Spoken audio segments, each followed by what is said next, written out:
नमस्कार. प्रभाग 36 मधील सर्व मतदारांचा, रहिवाशांचा खूप खूप मनपूर्वक धन्यवाद.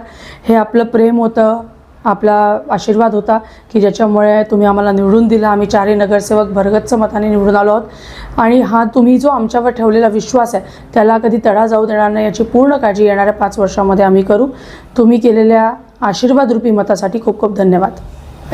निश्चितच प्रत्येक विद्यार्थ्याचा अधिकार आहे की त्याला शिक्षण मिळावं. राईट टू एज्युकेशन ही राज्य शासनाची सुद्धा फार उत्तम पॉलिसी आहे. त्या अंतर्गत प्रत्येक विद्यार्थ्याला आजूबाजूच्या शाळेमध्ये ॲडमिशन घेण्याची संधी मिळते.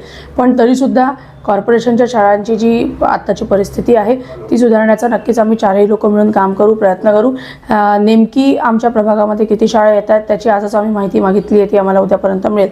त्याची काय परिस्थिती आहे, त्याचा काय करता येईल या संदर्भात आम्ही येणाऱ्या 2-3 महिन्यावर काही ना काही प्राथमिक स्तरावर का होईना पण आम्ही काही ना काही त्याच्यावर काम करू.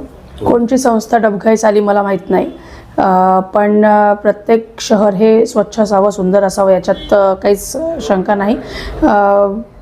काही ठिकाणी ऐवजदार किंवा हा सगळा विषय असल्यामुळे कर्मचारी कमी होते, त्याच्यामुळे झाडझूड किंवा अस्वच्छता काही ठिकाणी बघायला मिळाली. पण प्रभाग 36मध्ये असं काही खूप दुर्गंधी वगैरेवाला एरिया ॲज सच नाही आहे. पण तरीसुद्धा आजच सकाळी झालेल्या बैठकीमध्ये मागाशी तुम्ही आला होता तेव्हा जी बैठक सुरू होती की आपण प्रयत्न करतो आहे की अधिकचे कर्मचारी आपल्याला घेता येतील का, आपण शेड्युलिंग चांगल्या प्रकारे करू शकू का, त्यांची दिनचर्या अशा प्रकारे बांधू शकू, कुठला एरिया सुटणार नाही. सो थोडंसं टिदिंग ट्रबल सुरुवातीला येतील पण कुठला एरिया सुटणार नाही आणि सगळीकडे झाडझूड व्यवस्थित होईल, कचरा उचलला जाईल याची काळजी येणाऱ्या दिवसांमध्ये तुम्हाला घेतो आहोत असं बघण्यात येईल.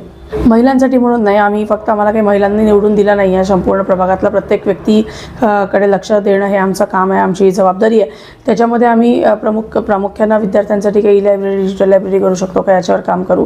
स्वच्छता हा एक महिलांशी निगडीत असलेला एक महत्त्वाचा विषय आहे, कारण की त्यांच्यावर पण बरेचदा जबाबदारी असते की घर परिवार सगळं सुरक्षित ठेवायचं, स्वच्छता ठेवायचं, हेल्थ रिलेटेड इश्यूज.